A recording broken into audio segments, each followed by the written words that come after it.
খবর 24 সাথে আপনাকে স্বাগত। নতুন নতুন খবর জানার জন্য আমাদের চ্যানেলে চোখ রাখুন।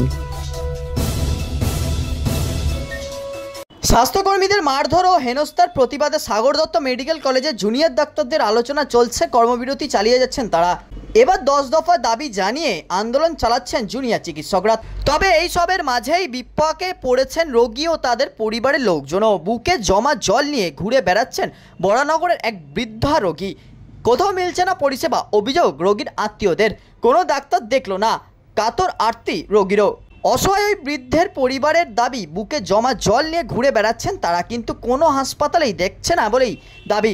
অসুস্থ বৃদ্ধা বলেন ডাকলো অথচ কিছু করলো না। অপরদিকে রোগীর ছেলে বলেন সাগর দত্তে রেফার করা হয়েছিল, এমার্জেন্সিতে গেলাম, বলল হবে না, এখন মেডিকেল কলেজে নিয়ে যাব, বলল ডাক্তার নেই, খুব সমস্যায় পড়েছি, একবার এখান থেকে ওইখানে যাচ্ছি, একবার ওইখান থেকে এখানে আসছি।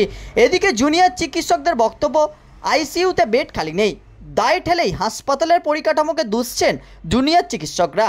এক চিকিৎসকের বক্তব্য, আমরা ডাক্তার, আমাদের নৈতিক কর্তব্য রয়েছে, এটা ঠিক কথা, কিন্তু এই দায়িত্ব যত না আমাদের রয়েছে তার থেকেও বেশি সরকারের রয়েছে, তাই এই জিনিস দেখা দরকার। সরকার বিভিন্ন জনের কাঁধে বন্দুক রেখে গুলি চালানোর চেষ্টা করছে, কখনো ডাক্তার, কখনো নার্স, কখনো আমলা, এইভাবে সাধারণ মানুষকে দাঁড় করানো হচ্ছে। এইভাবে সরকারের নিজস্ব দায়িত্ব বিভিন্ন জনকে শিখণ্ডী হিসাবে দাঁড় করিয়ে দিয়ে নিজের দায়িত্বে বাইপাস করা যাচ্ছে। ব্যুরো রিপোর্ট, খবর 24/7।